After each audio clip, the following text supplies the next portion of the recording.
कल वेक्टर हमने शुरू करवा दिया, आ जाएंगे। वेक्टर के बारे में कुछ जानकारी देते हैं कि वेक्टर होता है एक निश्चित लंबाई का सदिश जिसकी एक निश्चित दिशा होती है। ये इसका स्टार्टिंग पॉइंट है और ये इसका एंडिंग पॉइंट है। तो जो वेक्टर है, हम वेक्टर को इस तरह से लिखते हैं और इस पर परिमाण लगा देते हैं। इसका मतलब ये है सदिश ए बी की जो भी लंबाई है, उस सदिश ए बी की लंबाई को हम ए बी के ऊपर एक मॉड लगा देते हैं। फिर आता है इकाई सदिश, सबसे महत्वपूर्ण। इकाई सदिश एक ऐसा सदिश होता है जिसकी लंबाई एक होती है। तो अगर कोई इकाई सदिश है, वेक्टर को हम अंग्रेजी के छोटे अक्षर से निरूपित करते हैं। इसका नाम है, ये इनिशियल पॉइंट है और ये फाइनल पॉइंट है, प्रारंभिक बिंदु, अंतिम बिंदु। इसकी जो लंबाई है, वेक्टर की लंबाई है, और ए से बी की जो दिशा है वो इसकी दिशा है। तो वेक्टर एक ऐसी क्वांटिटी, फिजिक्स में आपने पढ़ा है, इसमें लंबाई भी होती है और दिशा भी होता है, परिमाण भी होता है और दिशा भी होती है। अगर इस वेक्टर की लंबाई एक है और इसमें ए से निरूपित कर रहा हूँ, तो इसको अगर इसका परिमाण एक आ रहा है तो इसको लिखने का तरीका ये होगा, इकाई सदिश के ऊपर क्या लगा दें तो ए इकाई सदिश होगा।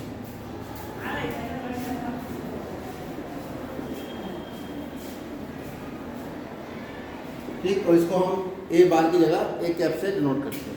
इसके बाद बात करते हैं विशेष इकाई सदिश जो एक्स, वाई और जेड अक्ष के अनुदिश होते हैं। ये निश्चित कर दिए गए, ये निश्चित कर दिए गए हैं कि एक्स अक्ष के अनुदिश जो इकाई सदिश होगा उसको हम आई कहेंगे, उसके ऊपर क्या लगाएंगे, आई कैप। जो वाई अक्ष के अनुदिश होगा उसे हम जे कैप कहेंगे और जो जेड अक्ष के अनुदिश होगा उसे के कैप। अब ये आई कैप है क्या, इसका अगर हम मापांक निकालेंगे या जे का मापांक निकालेंगे या के का मापांक निकालेंगे तो हमेशा कितना आएगा, एक। वो एक अगर सेंटीमीटर में नाप रहे हो तो 1 सेंटीमीटर और किलोमीटर में नाप रहे हो तो 1 किलोमीटर। वो इस बात पर निर्भर करता है कि हम अक्ष पर जो नाप ले रहे हैं वो किस तरह की ले रहे हैं।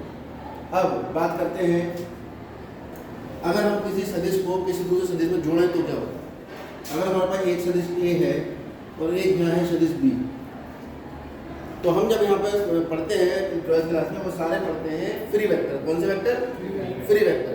ठीक है, फ्री वेक्टर का मतलब हुआ कि ये जो सदिश ए है, बी है, इसका जो स्टार्टिंग और अंतिम पॉइंट है वो फिक्स नहीं है। बी वेक्टर को अगर मैं उठाकर इसके समांतर एक वेक्टर, जैसे ये इसकी लंबाई इतनी हो गई, अगर मैं इसका स्केल बना, इसके समांतर एक वेक्टर में उठा के यहाँ बना दूं, ठीक है, तो ये आपका बी वेक्टर है जिसकी दिशा वही है जो इसकी बराबर दिशा है और इसकी लंबाई उतनी है जो इसकी लंबाई है। ऐसे वेक्टर को इक्वल वेक्टर कहते हैं। दो ऐसे वेक्टर जिनकी लंबाई भी समान है और दिशा भी समान है। तो हम क्या करते हैं कि किसी भी वेक्टर के समानांतर या समांतर एक वेक्टर बनाते हैं उतनी लंबाई का, और उसे हम कहीं पे भी बना सकते हैं। ऐसे वेक्टर कहलाते हैं फ्री वेक्टर जिनका स्टार्टिंग पॉइंट निश्चित नहीं है, इनिशियल पॉइंट निश्चित नहीं है। तो हमने इस वेक्टर को यहाँ बना दिया। तो जो वेक्टर ये है, जितनी लंबाई इसकी है उतनी इसकी, दिशा भी जो इसकी है वो इसकी है। तो अब ये वेक्टर की जगह हम इस वेक्टर पर जो काम करेंगे वो इसी पर माना जाएगा। अब हम इन वेक्टर को जोड़ रहे हैं। वेक्टर को जोड़ने का तरीका है इसके अंतिम बिंदु से दूसरे वेक्टर का प्रारंभिक बिंदु, दो वेक्टर को जोड़ लें तो पहले वेक्टर के अंतिम बिंदु से दूसरे वेक्टर का प्रारंभिक बिंदु। अब ये दो वेक्टर का जो योग आएगा वो यहाँ से यहाँ आएगा। ये जो योग आएगा ये आएगा ए प्लस, ठीक। इसके बाद आती है बात पोजीशन वेक्टर, इंग्लिश में कहते हैं पोजीशन वेक्टर। किसकी, ऑफ अ पॉइंट। किसी बिंदु का पोजीशन वेक्टर क्या होता है, पोजीशन वेक्टर को हिंदी में कहते हैं स्थिति सदिश। बिंदु का स्थिति सदिश। हम जानते हैं बिंदु की जो शुरुआत होती है वो निर्देशांक से होती है। तो अगर मैं खाली एक्स और वाई अक्ष ले लूँ और ये बिंदु एक्स वाई ले लूँ, इसका नाम भी रखूँ, और मैं यहाँ एक्स अक्ष और ये वाई अक्ष है, यहाँ पर अगर लंब डालूंगा तो ये दूरी एक्स होगी और ये दूरी वाई। समझ में आ रही बात। तो इन दोनों वेक्टर, अगर मैं इसे एक वेक्टर मानूं, ठीक है, मतलब ये इसका एक्स कंपोनेंट हो गया एक्स अक्ष पे और ये इसका वाई अक्ष पे कंपोनेंट हो गया। ये जो वाई लंबाई है वो वाई लंबाई यहाँ होगी, लेकिन ये दोनों जब समांतर हैं, एक ही दिशा है, तो जो इसका भाग यहाँ पे आएगा लंब डालने के बाद वही भाग ये है और दोनों की दिशा भी समान है, तो ये इक्वल वेक्टर हो गए। तो जो काम मैं इस पर करूँगा वो इस पर भी कर सकते हैं। आप ये देखिए, ये जो पॉइंट था, ये पॉइंट ये एक्स अक्ष पे इसका भाग आ गया और ये जो वाई है ये वाई अक्ष पे इसका भाग है। समझ में आ रहा है कुछ। यहाँ पर एक चीज मैं बताना भूल गया, triangle law for vector. Triangle law for addition of vector. अगर हमारे पास कोई ट्राइंगल है, हमने उसका नाम रख दिया ए बी सी, ये वेक्टर ए है और ये वेक्टर, ये है ए बी वेक्टर और ये है बी सी वेक्टर। तो एक तरह से हम देख रहे हैं A B plus B C, इसका एंडिंग पॉइंट, इसका स्टार्टिंग पॉइंट। तो ये जो ए सी आ रहा है, ए सी वेक्टर, ये आ रहा है A B vector plus B C vector का, ये ट्राइंगल लॉ कहलाता है। A B plus B C equal to A C, ये पहला वेक्टर। दूसरा वेक्टर, दोनों को जोड़ा, ये स्टार्टिंग पॉइंट और ये एंडिंग पॉइंट, इन दोनों को जोड़ दीजिए, ये आपके पास निकला है ए सी। इसके बाद आते हैं विपरीत सदिश। कौन से? विपरीत सदिश। बहुत शॉर्ट में समझ लीजिए, अगर ए बी लिखा है तो आप इसे अगर बी ए लिखोगे, इसकी दिशा बदल दोगे तो इसके पीछे माइनस लगाना, ए बी वेक्टर बराबर माइनस बी, ठीक है, क्योंकि वेक्टर की अगर दिशा बदल दोगे, इसका स्टार्टिंग पॉइंट ए था, इसका स्टार्टिंग पॉइंट बी है, इसका अंतिम बिंदु बी था, ए से बी, अब है बी से ए। अगर ये वेक्टर की बात करें, ये ए से बी वेक्टर है और ये वेक्टर जो है वो बी से ए। लंबाई दोनों के बराबर है लेकिन दिशा अलग है, तो अगर दोनों की दिशा अलग होंगी तो हम इनके बीच में माइनस का निशान लगा देंगे। इस बात को दिमाग में रखिए। अब बात करते हैं पोजीशन वेक्टर पे। ये ओ है और ये क्या है? कौन सा बिंदु था ये? कौन सा बिंदु है ये? तो सोच रहे, ये ओ है और ये पी है। तो जो भी बिंदु हमें दिया होगा हम उसे मूल बिंदु से जोड़ देंगे, और जैसे मूल बिंदु से जोड़ेंगे तो एक वेक्टर बनेगा। कोई भी बिंदु दुनिया का अगर दिया होगा उसे मूल बिंदु जोड़ोगे तो एक वेक्टर बन जाएगा, जिसका स्टार्टिंग पॉइंट कौन होगा? हमेशा मूल बिंदु, ठीक है। तो अगर किसी बिंदु से हम एक सदिश का निर्माण कर रहे हैं और वो सदिश का निर्माण मूल बिंदु से उस बिंदु को जोड़ के हो रहा है, तो वो बिंदु अंतिम बिंदु हो गया और मूल बिंदु प्रारंभिक बिंदु हो गया। तो इससे जो वेक्टर बना ओ पी, ये कहलाएगा बिंदु पी का स्थिति, यानी position vector of point P. बात समझ में आ गई? अब हम बात करते हैं, अच्छा रुको थोड़ा सवाल इसमें देख लेते हैं। ये अगर जैसे मैंने कहा कि अगर एक्स एक्स की दिशा तो यही है ना, इधर से इधर, मूल बिंदु से इधर, और वाई एक्स की दिशा क्या है? नीचे से ऊपर की तरफ। तो अगर मैं इस एक्स एक्स पर मुझे मालूम है इकाई, अच्छा अगर मान लो कोई वेक्टर लिखा है 5, वेक्टर ए लिखा है, इसे मैं 5 से गुणा कर दूं तो क्या हो रहा है? किसी वेक्टर को किसी संख्या से मैं गुणा कर रहा हूं तो हो क्या रहा है? नहीं, ये मान लो वेक्टर ए है की लंबाई, ये दूसरा वेक्टर है, जोड़ दिया मैंने यहाँ पर, तो इस टोटल वेक्टर की लंबाई कितनी होगी? इसकी लंबाई कितनी थी? मॉड ए। इसकी कितनी थी? मॉड। तो पूरे वेक्टर की लंबाई कितनी होगी? 2 मॉड। मॉड मतलब मैग्नीट्यूड ऑफ। तो अगर हम अब ये जो वेक्टर बना यहाँ से यहाँ तक, ये वेक्टर कितना बना? 2a वेक्टर, या 2a ऊपर वेक्टर का निशान लगा, और 2 पे वेक्टर का निशान लगा नहीं क्योंकि 2 एक अदिश राशि। तो हम किसी वेक्टर को जितनी बार जोड़ते चले जाएंगे, ठीक है, आपको उतनी संख्या से गुणा करना है। ये 5 गुणा a का मतलब है एक ऐसा वेक्टर जिसकी लंबाई a की लंबाई ही 5 गुनी है। ये बहुत छोटी सी बात है। किसी वेक्टर से किसी भी संख्या की गुणा हो रही है, इसका मतलब उस वेक्टर को उतने गुना कर दिया गया है। भाग कर रहे हो तो उतने गुना उसे कम कर दिया गया। समझ में आ रही है बात? चलो, इसी सिद्धांत के आधार पर ये जो बात हमने यहाँ बताई, इसी सिद्धांत के आधार पर अगर हम बात करें, इसका ये x कंपोनेंट है और x एक्स की दिशा में आपका इकाई सदिश कितना है? i। तो अगर मैं x को i से गुणा करूंगा तो क्या आएगा? एक ऐसा वेक्टर आएगा जो वेक्टर x एक्स की दिशा में है, ठीक, और उसकी लंबाई कितना है? x। क्योंकि जब इसकी लंबाई निकालोगे x i का जब मॉड निकालोगे तो x का मॉड गुणा i का मैग्नीट्यूड, और i का मैग्नीट्यूड तो 1 होता है, x ही तो बचा है। x क्या है? वास्तविक संख्या। ऐसे ही ये y है, इसकी दिशा में कौन होता है वेक्टर? j, जो इकाई सदिश होता है। इकाई सदिश को अगर y से गुणा कर देंगे तो y की दिशा में एक वेक्टर आ गया जिसकी लंबाई कितनी है? y। ये x की दिशा में वेक्टर आया, ये आया कहाँ से? इस बिंदु से आया। ये x किसका बिंदु था? p का x कोऑर्डिनेट, और y किसका था? ये।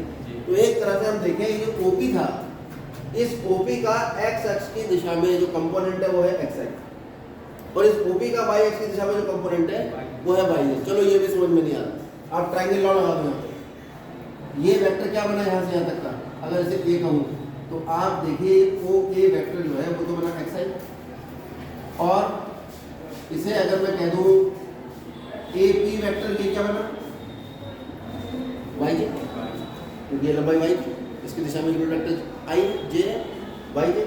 आप अगर ट्राइंगल लॉ लगाओ तो इस वेक्टर का अंतिम बिंदु ये है, यहाँ पे आपने दूसरे वेक्टर का प्रारंभिक बिंदु रखा, तो अब जो इन दोनों वेक्टर का योग आएगा वो पहले वाले वेक्टर का प्रारंभिक, दूसरे वाले का अंतिम, तो कितना आया ओपी। इसका मतलब क्लियरली ओपी बराबर जो आएगा वो आएगा ओ ए प्लस ए पी। अगर मैं ट्राइंगल लॉ ये वाला लगा दूँ A B plus B C बराबर ए सी, जहाँ से शुरू कर रहे हैं ओ ए प्लस ए पी बराबर ओ पी, तो समझ आ रही है।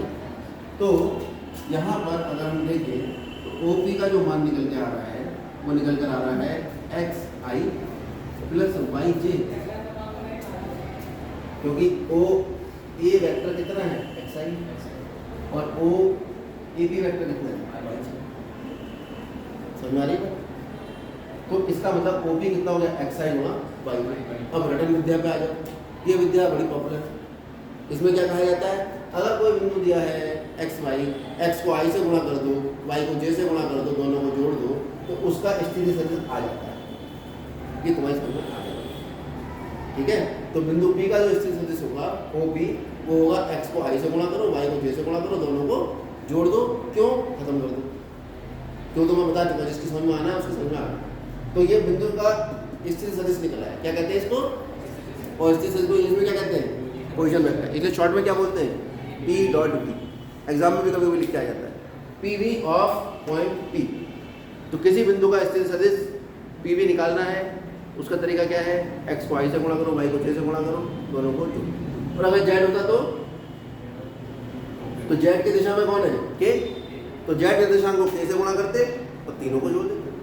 और ये एक्चुअली है क्या, इस ओपी का एक्स की दिशा में कंपोनेंट ये है, कभी कभी एक नंबर में पूछ लेता है, और इस ओपी का वाई की दिशा में कंपोनेंट ये, कंपोनेंट मतलब वियोजित भाग, क्या कहते हैं वियोजित भाग। किसी वेक्टर का वियोजन, एक्स की दिशा में वियोजन है एक्स आई और वाई की दिशा में वियोजन है वाई जे। फिजिक्स में आप ये पढ़ चुके हो, कक्षा 11 पढ़ा था, ध्यान आ रहा है कुछ, किसी वेक्टर को वियोजित करना।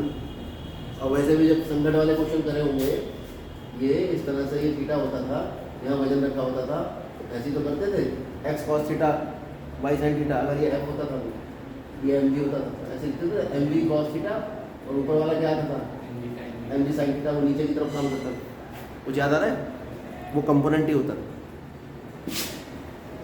चलो आगे बढ़ो। तो ये तो एक बिंदु का स्थिति सदिश आ गया। अब थोड़ा सा ये मैं सब कल पढ़ा चुका हूँ, मैं आज रिवीजन करवा रहा हूँ दोबारा से, क्योंकि अगर ये नहीं बताऊंगा तो कुछ समझ में आएगा भी दोबारा। ये x1 y1 और दूसरा बिंदु ये आ गया कितना x2 y2, इसे मैंने q कह दिया, ठीक है, ये p कह दिया। तो अगर मैं यहाँ लंब डालूंगा तो ये दूरी x1 आएगी और ये दूरी y1, और यहाँ लंब डालूंगा तो यहाँ से यहाँ तक की दूरी x2 आएगी और ये कितनी आएगी y। मुझे कौन सा वेक्टर निकालना है पी क्यू, कौन सा वेक्टर निकालना है पी। अब जरा ध्यान से देखो, अगर मैं पोजीशन वेक्टर ऑफ पी, बताओ कितना आएगा, रटन विद्या से बता दो, x1 i प्लस y1, इस पर कैप लगा देते हैं क्योंकि यूनिट वेक्टर। अब पोजीशन वेक्टर ऑफ क्यू बताओ, x2i प्लस y2, ठीक है। यहाँ ट्राइंगल लॉ लगा दो, यहाँ परपेंडिकुलर डालो एक, और परपेंडिकुलर डाल के इसे m लिख के यहाँ ट्राइंगल लॉ लगा दो, कितना आएगा ट्राइंगल लॉ लगाओगे pm प्लस mq, किसके बराबर होगा pq के बराबर। अब pm जो है इसका वेक्टर कैसे निकालेंगे, इसकी दिशा में मुझे इकाई सदिश पता होना चाहिए और इसका माप, इसकी लंबाई पता होनी चाहिए। इसकी लंबाई कितनी आएगी, ये x2 है, ये x1 है, कितनी आएगी लंबाई इसकी x2 माइनस x1, यानी pm का जो मान आया pq वेक्टर जो आएगा वो आएगा x2 माइनस x1, और इसे गुणा कर देंगे इसकी दिशा में इकाई सदिश। ये किसके समान था x, तो जो x का इकाई सदिश है वही इसका इकाई सदिश होगा। कितना होगा इसका इकाई सदिश i प्लस ये है पूरा y2, ये है y1, ये दूरी कितनी बचेगी y2 माइनस y1। तो ये आ जाएगा y2 माइनस y1 इंटू। अब थोड़ा सा हल करना है, x2i minus x1i plus y2j minus y1j, ये कितना आ गया x2i plus y2j minus common लेंगे x1i प्लस y1j, और ये तो पोजीशन वेक्टर है किसका, ठीक है। और पोजीशन वेक्टर होता क्या है, मूल बिंदु से उस बिंदु को जोड़ने वाला जो सदिश आता है वो पोजीशन वेक्टर होता है। तो पोजीशन वेक्टर ऑफ P होगा क्या, एक्चुअली OP होगा, और पोजीशन वेक्टर ऑफ Q क्या होगा, Q को मूल बिंदु से जोड़ दो, जो वेक्टर बना। पोजीशन वेक्टर तो यही है, किसी बिंदु का पोजीशन वेक्टर, उसे मूल बिंदु से जोड़ दीजिए, ये जो वेक्टर आएगा OP, बस रट लो, चलो समझ में नहीं आ रहा, रट लो कि कोई बिंदु दिया है, उसका पोजीशन वेक्टर होता है P का पोजीशन वेक्टर OP, A का पोजीशन वेक्टर OA, और W का पोजीशन वेक्टर OW। जिस बिंदु का पोजीशन वेक्टर निकालना उसके पीछे O लगा देते हैं। ये तो समझ में आ गया, खत्म। तो P का पोजीशन वेक्टर क्या होगा OP, और Q का पोजीशन वेक्टर क्या होगा OP।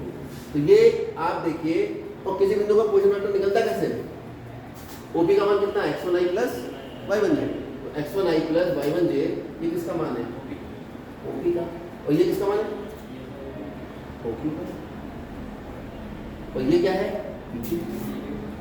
तो इसका मतलब दो बिंदुओं को जोड़ने वाले रेखाखंड को अगर हम वेक्टर बना दें जिसकी दिशा P से Q की तरफ है, वो निकल कर आता है position vector of Q minus position vector of P।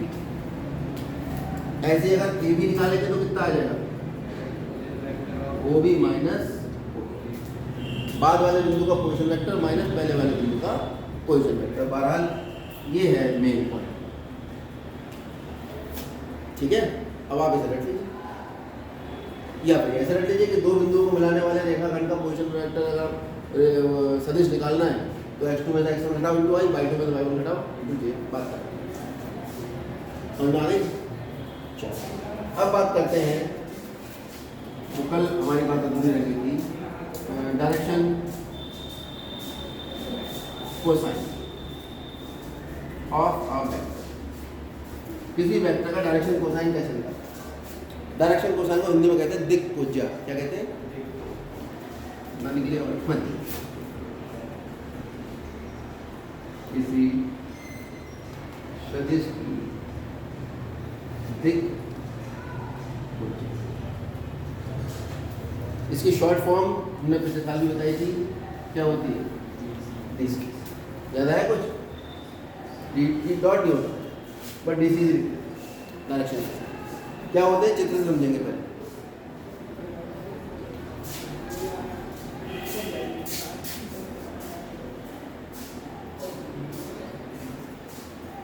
तीन अक्ष बनाने, तो ये तो हटाइए, ये एक्स अक्ष है, ये वाई अक्ष है, और ये जेड। वेक्टर ये कोई फ्री वेक्टर। अब इस वेक्टर ये इसकी लंबाई देखो पूरे मार्कर के बराबर है। अब इस वेक्टर को उठा कर मैं यहाँ ले जाऊँ तो भी तो पी क्यू रहेगा, यहाँ ले जाऊँ तब भी पी क्यू रहेगा। जितने भी वेक्टर होंगे उसका स्टार्टिंग पॉइंट मूल बिंदु बना देते हैं। इसको उठा के अगर मैं यहाँ ले आऊँ तो क्यों यहाँ पी आ गया, बात समझा रही। इसके समांतर खींच दिया। अब ये एक्स एक्सेस कोई ना कोई कोण तो बना ही रहा होगा, उस कोण को कहते हैं हम अल्फा। जो वाई एक्स से कोण बनता है उसे कहते हैं हम बीटा, और जो जेड से बनता है उसे हम कहते हैं समझा रही। यानी जो वेक्टर है उस वेक्टर के समांतर एक वेक्टर हम मूल बिंदु पे ले जाएंगे और फिर हम कोण नाप लें X Y Z X, X X से अल्फा, वाई एक्स से बीटा और जेड एक्स से गामा। जैसे ये दिख रहा है आपको, ये आपका मान लो एक्स अक्ष है, ये वाई अक्ष है, ये जेड अक्ष है, तो थोड़ा जेड अक्ष ले आते हैं ऊपर, ठीक। ये वेक्टर आ गया, तो ये एक्स अक्ष से ये कोण बना रहा दिख रहा होगा, ठीक है। वाई अक्ष से ये कोण बन रहा है और जेड अक्ष से ये कोण बन रहा है। तो कॉस अल्फा, कॉस बीटा और कॉस गामा सदिश पी क्यू के क्या होंगे, दिस इज, या पूरा नाम लिख दो, डायरेक्शन कोसाइन या त्रिभुजा कहलाते हैं। ठीक है, अब जरा मान लो कोई वेक्टर माना बिंदु Q, इसके निर्देशांक x, y, z, ये मान लिया। क्या है निर्देशांक इसके? x, y, ठीक। अब बताओ OQ कितना होगा? xi प्लस yj प्लस, समझ में आ रही बात? अब ये ऊपर वाला बता देते हैं, कंफ्यूजन हो। अब ये भी कह सकते हो पी के निर्देशांक को 0,0 कैसे कर दिया आपने, ठीक। तो अब खाली इसी की बात कर लेते हैं, यही हमारा OQ यहीं पर लेते हैं। तो अगर मैं OQ की लंबाई निकालूंगा तो क्या आएगी? ये लगाने का मतलब है मापांक, यानी OQ की लंबाई, वो आप निकालोगे तो निकल कर आएगी वर्गमूल x² plus y² plus z। Plus आपने पढ़ा है दो बिंदुओं के बीच की दूरी का सूत्र, x2 माइनस x1 का वर्ग प्लस y2 माइनस y1 का वर्ग प्लस z2 माइनस z1 का वर्ग। कल और थोड़ा मैंने विस्तार से बताया। तो ये OQ की लंबाई निकल आई। क्लियर हो गई बात? अगर इस लंबाई को मैं मॉड OQ ही कहूँ तो याद रखो cos अल्फा का जो मान निकलेगा वो निकलेगा x बटे OQ। आप यहाँ समझ सकते हो, अगर ये कोण थीटा होता और थीटा आप निकालते तो कितना आता?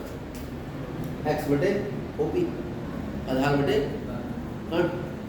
ठीक है, तो जब cos अल्फा निकालेंगे क्योंकि x अक्ष से कोण बन रहा है तो इसलिए x अक्ष पे जो है वो आधार बनेगा। ऐसी cos बीटा निकालोगे y अपॉन OQ का मॉड, और cos गामा निकालोगे z अपॉन OQ। OQ को अगर मैं r कह दूँ तो x upon r, y upon r, z upon r। अगर मैं इसे r कह देता हूँ OQ की लंबाई, थोड़ा आसान हो जाएगा। और cos अल्फा को याद रखो, एक नाम और है इसका, इसका नाम होता है L, इसका नाम होता है M, और इसका नाम होता है cos अल्फा नाम क्या होता है? L, फिक्स कर लो। cos बीटा का नाम M, cos गामा का नाम L। ठीक, अगर सबको वर्ग करके जोड़ दोगे तो L² plus M² plus N² बराबर x² बटे r² प्लस y² बटे r² प्लस z² बटे r² कॉमन ले लो, कितना आएगा? x² plus y² plus z। और आपने OQ को r कहा था, इसका मतलब r का जो मान है वो है वर्गमूल x² plus y² plus z²। तो r² का मान कितना होगा? x² plus y² plus z²। तो ये x² plus y² plus z² क्या लिख सकते हैं? r² करके कितना आ गया? 1। इसका मतलब L plus M plus N कितना है? 1। और L क्या था? स्क्वायर।